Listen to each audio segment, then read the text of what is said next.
Boa noite, amados. Nós aqui mais uma vez, mais uma live, mais uma transmissão ao vivo aqui da nossa igreja. E hoje é um dia especial, né? Hoje os cristãos comemoram o domingo de Páscoa, né? É um dia de nós nos assentarmos à mesa com os nossos familiares para nós comemorarmos a Páscoa, né? A questão da Páscoa é que nós desfiguramos, né, o sentido original da Páscoa, né? Eu queria ler um texto com você. Abra sua Bíblia no Evangelho de Lucas, no capítulo 22. Nós vamos ler do versículo 7 até o 18. E eu queria pensar com você sobre alguns elementos, né, a respeito da Páscoa e como a gente tem comemorado, né, como nós temos visto a Páscoa, como a gente tem olhado para a Páscoa, né, qual é o verdadeiro sentido da Páscoa para nós, para a nossa vida, para a nossa família, né, para o nosso contexto, né, para a nossa vida, para o nosso dia a dia, né? Então, vamos ler o versículo 7, vamos ler até o 14, até o 18. Diz assim: Chegou o dia da festa dos pães asmos, em que importava comemorar a Páscoa. Jesus, pois, enviou Pedro e João, dizendo: Ide preparar-nos a Páscoa para que a comamos. E eles lhe perguntaram: Onde queres que a preparemos? Então lhes explicou Jesus: Ao entrardes na cidade, encontrareis um homem com um cântaro de água, segui-o até a casa em que ele entrar, e dizei ao dono da casa: O mestre manda perguntar aonde é o aposento em que lhe hei de comer a Páscoa com os meus discípulos. Ele vos mostrará um espaçoso cenáculo mobiliado, e ali fazei os preparativos. E indo, tudo encontraram como Jesus lhe dissera, e prepararam a Páscoa. Chegada a hora, pôs-se Jesus à mesa, e com ele os apóstolos, e disse-lhes: Tenho desejado ansiosamente comer convosco a Páscoa antes do meu sofrimento, pois vos digo que nunca mais comerei até que ele se cumpra no reino de Deus. E tomando um cálice, havendo dado graças, disse: Recebei e reparti entre vós, pois vos digo que de agora em diante não beberei do fruto da videira até que venha o reino de Deus. Amém? A Páscoa cristã, ela tem um sentido, mas ela vem de uma história dos antigos hebreus, né? Nós não celebramos a Páscoa como os judeus celebravam, até porque nós não somos judeus, mas a Páscoa judaica, a Páscoa cristã é um reflexo, né, da Páscoa judaica.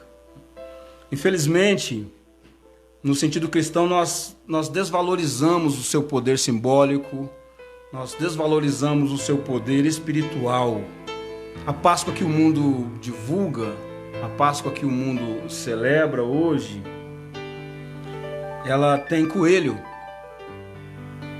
E ela tem coelho macho que bota ovo e ainda bota ovo de chocolate para ficar mais legal, né? Mais implementado. Quando pensamos em Páscoa, qual que é o sentido que vem na nossa mente? Qual é o sentido que vem na sua mente? Nós temos que pensar no sentido que a Páscoa ela traz para nós. A Páscoa é uma festa absolutamente judaica. Depois de 400 anos de escravidão, chega um momento que eles aguardavam, sabe, uma promessa, uma hora desejada.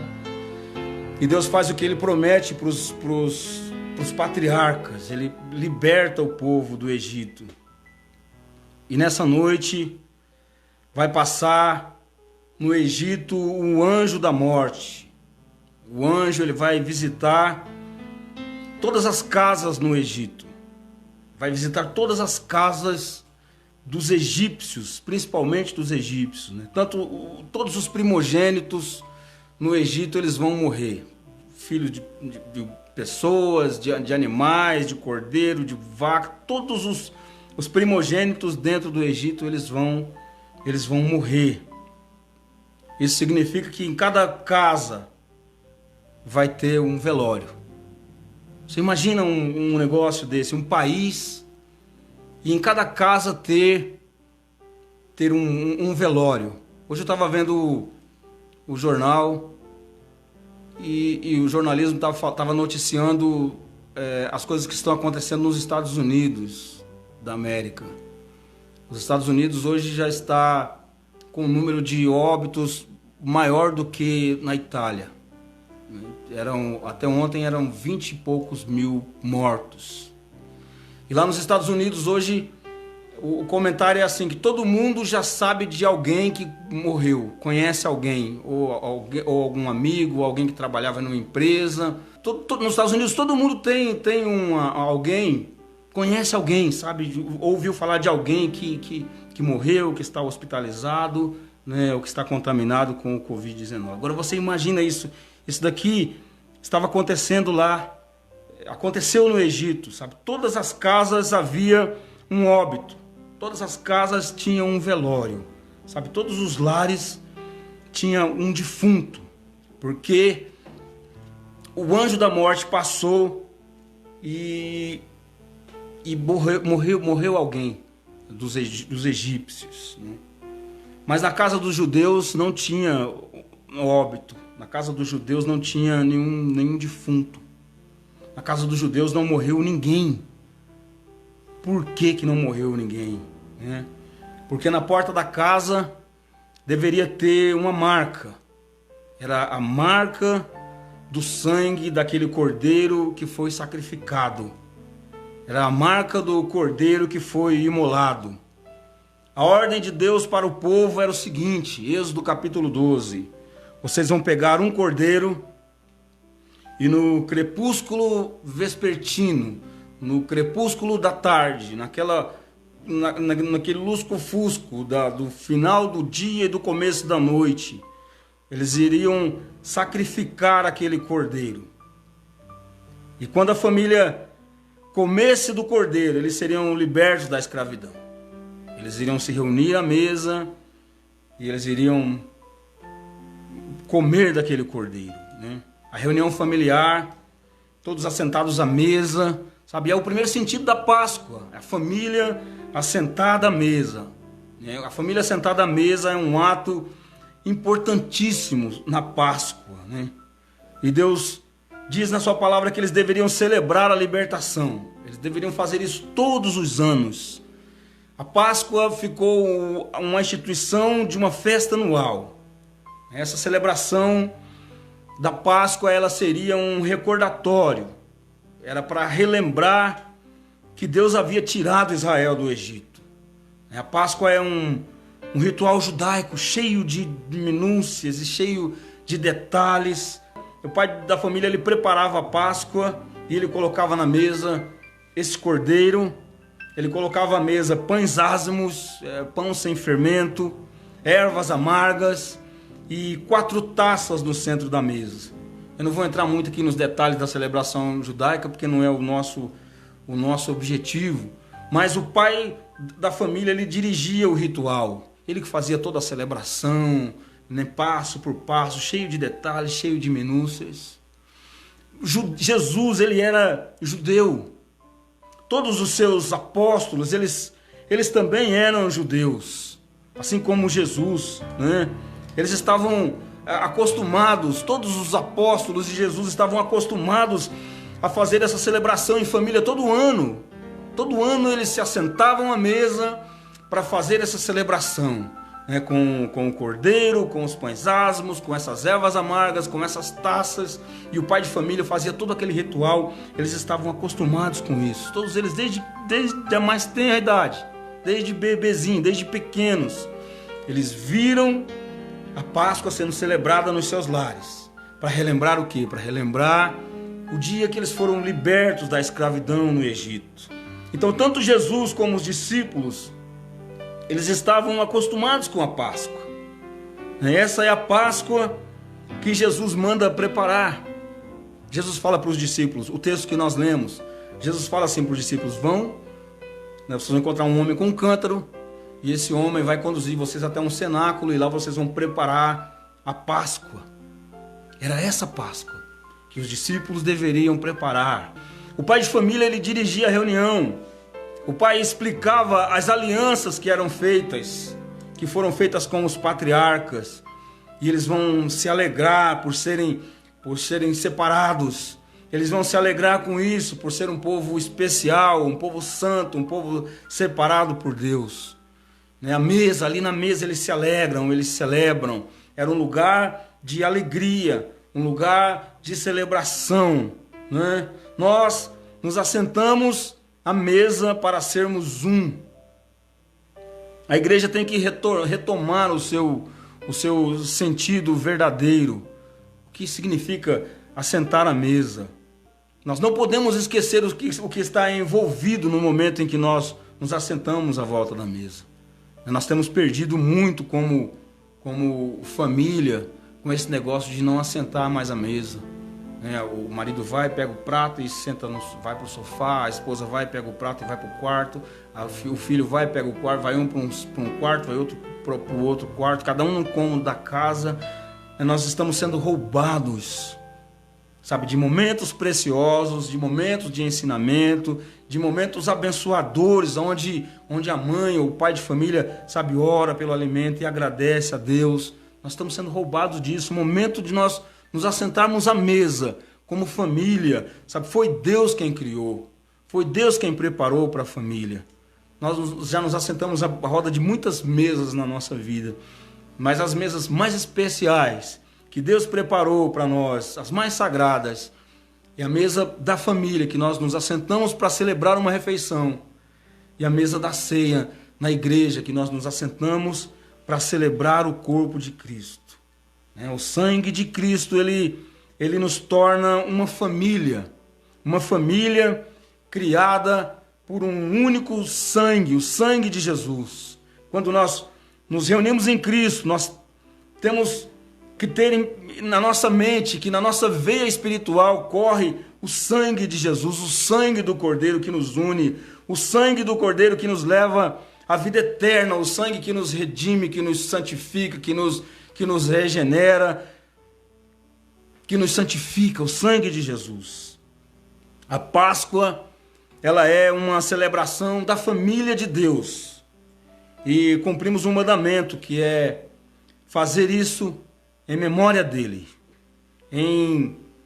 lembrando de Jesus. Jesus manda os discípulos preparar a Páscoa, e eles vão preparar uma Páscoa judaica. E Jesus fala para eles, Lucas capítulo 22, versículo 15, eu tenho desejado ansiosamente comer convosco essa Páscoa. Por que será que Jesus fala isso? Que ele deseja ansiosamente celebrar aquela Páscoa com eles? Porque eles já deveriam ter passado, Jesus estava no seu 3º ano de ministério, eles deveriam ter passado 2 outras Páscoas juntos. E possivelmente eles fizeram a Páscoa com o seu ritual normal da Páscoa judaica. E agora Jesus fala para ele, eu desejo ansiosamente celebrar essa Páscoa convosco. E Jesus começa a dirigir o ritual da Páscoa judaica. Ele toma o cálice da graça. E até aí a Páscoa está correndo tudo bem. Até aí a Páscoa está correndo na normalidade. E de repente ele dá um choque nos discípulos e ele muda totalmente o protocolo.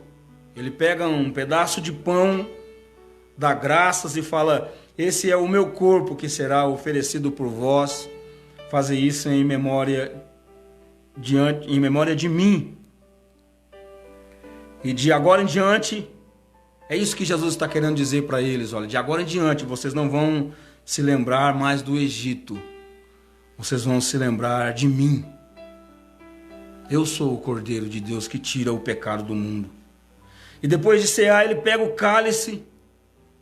Ele fala: esse cálice é o cálice da nova aliança do meu sangue. Fazer isso em memória de mim. E agora, não é mais para vocês se lembrarem do cordeiro que marcou as portas, o sangue, mas é para vocês se lembrarem de mim. Eu sou o cordeiro de Deus que tira o pecado do mundo. Irmãos, a porta dos nossos lares, espiritualmente, elas estão manchadas, borradas com o sangue de Jesus. A sua vida, espiritualmente, ela está marcada com o sangue de Jesus. Sabe, nenhuma praga pode chegar no nosso lar, na nossa tenda, a semelhança do que aconteceu com os antigos hebreus. Jesus, ele nos deixa lições maravilhosas, sabe? Ele nos mostra o sentido da Páscoa cristã, o sentido da Eucaristia na nossa vida, sabe? Os princípios estabelecidos pelo Senhor e que depois os discípulos eles nos ensinaram. A primeira lição que ele nos deixa é uma lição de serviço. João capítulo 13, versículo 4 e 5, depois você pode ler esse texto. Ele faz dois atos simbólicos nesse dia. Um é a própria ceia. Ele institui a ceia. Ele institui a primeira ceia. O quadro dos pintores renascentistas, eles retratam a ceia como se ela fosse a última ceia. Mas na verdade aquele quadro ele não fala da última ceia. Aquela é a primeira ceia. Porque Jesus ele inaugura a ceia naquele dia. Então o primeiro ato, o primeiro ensinamento que ele deixa, a primeira lição é essa, nesse primeiro ato simbólico, a lição da ceia. E o outro, ele faz a sua última tentativa de ensinar os seus discípulos. Eles começam a conversar entre eles sobre quem se assentaria à direita ou à esquerda no reino dos céus. Ou talvez quem foi o mais eficiente na missão dos 70. Imagina o sentimento de Jesus agora como professor, como mestre. Depois de 3 anos de convivência, 3 anos de ensinamento, 3 anos de discipulado. E nas últimas horas da sua vida, nas últimas 12 horas da sua vida, ele vê as pessoas que iriam dar sucessão no seu ministério com esse nível de conversa, com esse nível raso de conversa. E Jesus se cinge de uma toalha, ele pega uma bacia e ele vai servir os seus discípulos. Ele resume o seu ensinamento em um ato, o ato de lavar os pés dos seus discípulos. O lavar os pés não era uma tarefa para Jesus. Jesus ele era um professor. Jesus ele era um mestre. Se ele pedisse para qualquer um dos seus apóstolos, qualquer um dos seus seguidores, qualquer um dos seus discípulos para fazer aquilo, eles fariam. Mas ele fez para dar uma lição, para dar um ensinamento. Ele pega aquela toalha, pega aquela bacia e vai servir os seus discípulos. Sabe como? Ele deixa como exemplo, sabe, como lição. E eu queria deixar uma pergunta aqui para nós refletirmos. Como que a gente tem servido as pessoas? Como que você tem servido as pessoas no seu trabalho? Como você tem servido as pessoas na sua célula? Servir superiores é fácil a gente servir as pessoas que estão exercendo autoridade sobre nós, mas e aquelas pessoas que, aquele coitadinho lá da célula, ou aquele andarilho lá na rua, como nós temos servido as pessoas? Jesus ele mostra que nós estamos sempre aprendendo, que o aprendizado ele é uma constante na nossa vida, que nós devemos aprender sempre, aprender com ele, aprender com as pessoas e aprender com ele. Então a primeira lição que a Páscoa traz para nós é essa, é uma lição de serviço, sabe? Nós estamos nesse mundo para servir as pessoas, sabe? Para servir os nossos irmãos, para servir os nossos amigos. Uma outra lição que Jesus nos ensina na Páscoa é uma lição de unidade. João, capítulo 13, versículo 34 e versículo 35. A Páscoa, ela nos desafia a unidade baseada no amor. Só o sangue de Jesus correndo nas nossas veias espirituais pode nos tornar um. Só o sangue de Cristo correndo nas nossas veias espirituais pode proporcionar para nós essa unidade.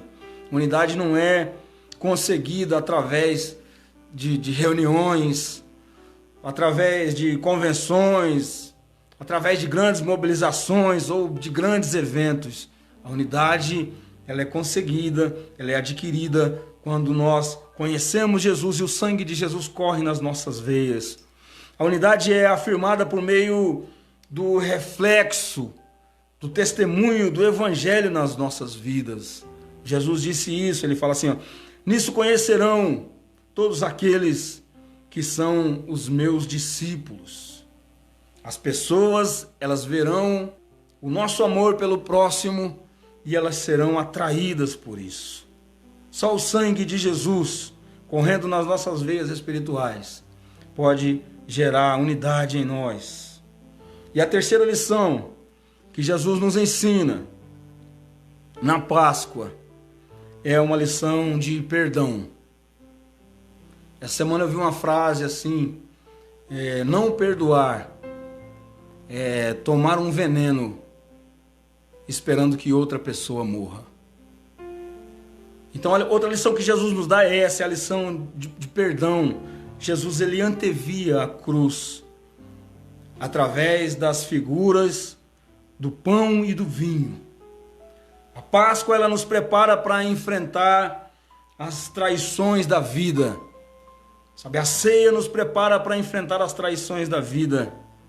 Era comum naquela época um dono de casa, na situação de anfitrião, ele oferecer aos seus convidados pão, né, como gesto de amizade, como gesto de hospitalidade, como gesto de acolhimento.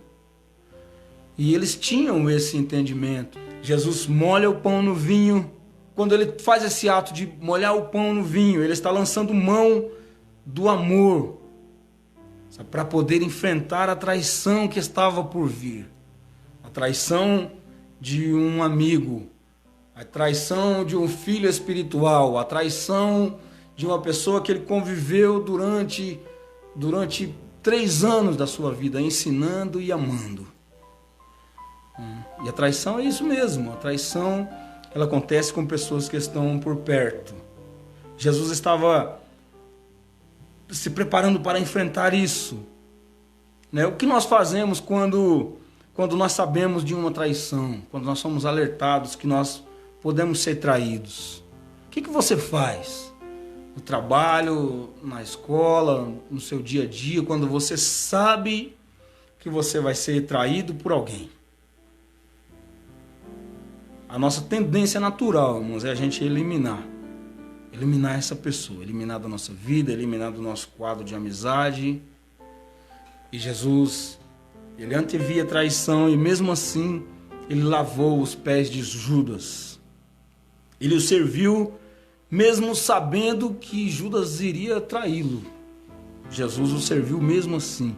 Ele ofereceu o perdão de Deus e a reconciliação eterna para todos aqueles que participassem do seu sacrifício.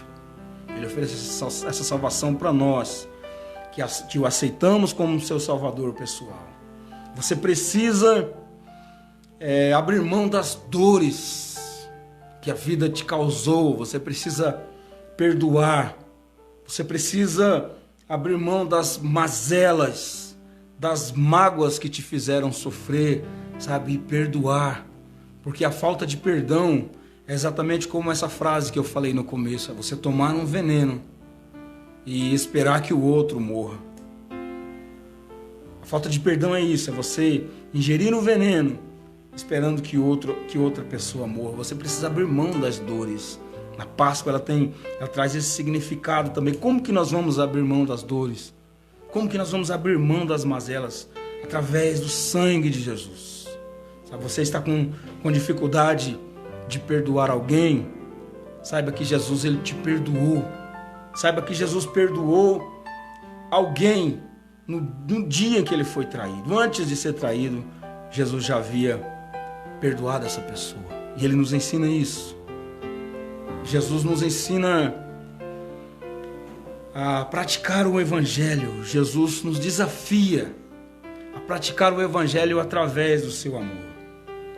Tomar o cálice do sacrifício está relacionado a fazer parte dessa família através do vínculo do sangue de Jesus.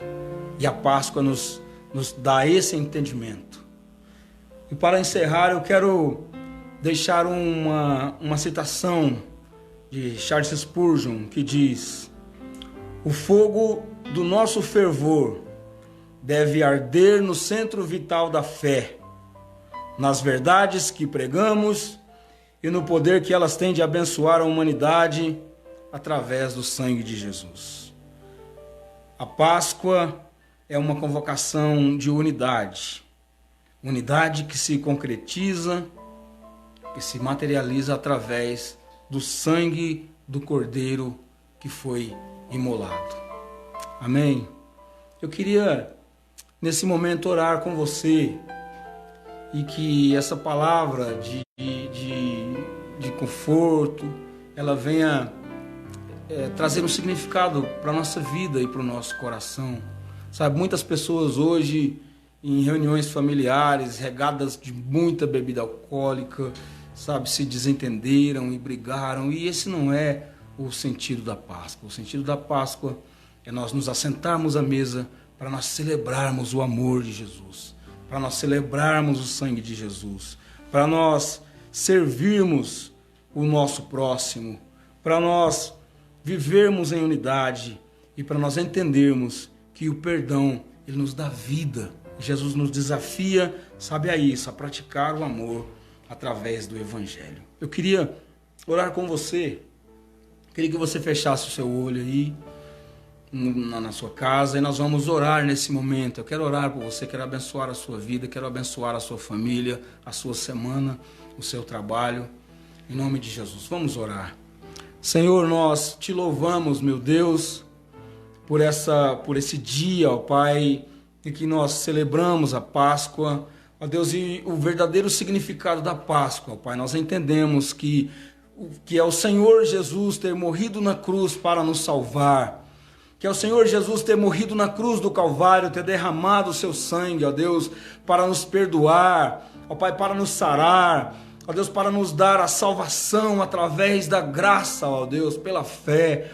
Ó Deus, nós te louvamos, ó Pai, e agora, ó Deus, nós colocamos a vida de todas as famílias, ó Deus, que essa live está alcançando agora, todos os lares, todas as pessoas que estão nos ouvindo, ó Deus, nas suas casas ou no carro, as pessoas que estão ouvindo a rádio, ó Deus, em nome de Jesus, toca nessas vidas agora, os nossos irmãos, amigos que estão em outros países, ó Deus, ó Pai, na Itália, na Espanha, na Bélgica, ó Deus, nos Estados Unidos, ó Pai, em nome de Jesus, ó Deus, alcança essas vidas, os nossos irmãos que estão lá na França, ó Pai, pessoas da nossa convivência, que nós conhecemos, ó Deus, e que estão, ó Pai, vivendo um momento de medo, ó Deus, em nome de Jesus, ó Pai, conforta esses corações. Nós sabemos que o verdadeiro amor, ele lança fora todo medo, ó Pai, e nós liberamos uma palavra de bênção, uma palavra de vitória na vida dos teus filhos, ó Deus, que praga nenhuma chegará na nossa tenda, porque a semelhança, ó Deus, do que aconteceu lá no Egito, ó Pai, com os antigos hebreus, que o sangue daquele cordeiro imolado, ó Pai, e passado nas vergas, nos umbrais das portas e das janelas, ó Deus, os protegeram, os imunizaram, ó Deus, em nome de Jesus, ó Pai, nós profetizamos e declaramos que ao lar dos teus filhos coberto pelo sangue, ó Deus, do Cordeiro, praga nenhuma chegará nos nossos lares, na nossa tenda, ó Deus, na nossa casa, na nossa vida, na nossa família, em nome de Jesus. Nós te louvamos, ó Pai, e te agradecemos, ó Deus, por tudo, ó Pai, em nome de Jesus, em nome de Jesus. Meu irmão, muito obrigado pela sua audiência, você que esteve conosco aí desde o começo, você que está ouvindo a rádio Adora Brasil, Deus te abençoe. Eu quero liberar uma palavra de bênção, uma palavra de vitória, que a sua semana será uma semana de vitória, uma semana abençoada, em nome de Jesus. Amém.